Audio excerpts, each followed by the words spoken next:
Salut Pissom. Ne te gêne pas, m'a-t-on dit ici, c'est le coup de gueule de Robert Werner. So was wit auf Alsace-Wein tersch. Ah bon?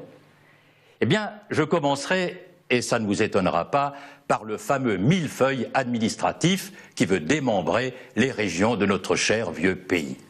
Mais ce millefeuille-là a mauvais goût.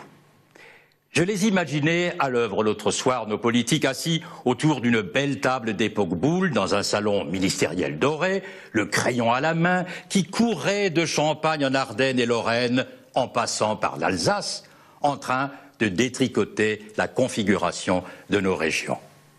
Et je les entendais discourir, discuter des avantages administratifs et financiers qu'il y avait à trouver dans une telle entreprise, mais jamais rien d'intéressant sur l'histoire de ces régions, si différentes les unes des autres, rien sur la richesse culturelle, historique, patrimoniale, linguistique de l'Alsace, rien du caractère original de notre province, forgée par l'humanisme rhénan, en pointe à l'époque de la Réforme, novatrice, à quel point, dans le domaine de l'imprimerie, rien sur les souffrances d'un petit pays qui s'est toujours battu pour conserver sa propre identité, sa fierté.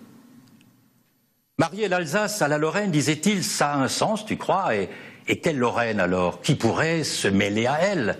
La manifestation strasbourgeoise en faveur d'une Alsace rattachée à rien du tout, et où de nombreux protestataires regrettaient qu'on ne demande pas leur avis aux principaux intéressés, aux Alsaciens eux-mêmes, était naturellement loin de me déplaire. Mais, dois-je le dire, certaines pancartes m'ont agacé, sur lesquelles je lisais des choses du genre « Ne mêlez pas la choucroute à la quiche » ou d'autres slogans aussi raffinés. Mais enfin, l'essentiel était d'y être, d'en être, de dire à ceux qui nous connaissent si peu « Lohn uns in Ruhe », laissez-nous tranquilles. Glauben doch nicht,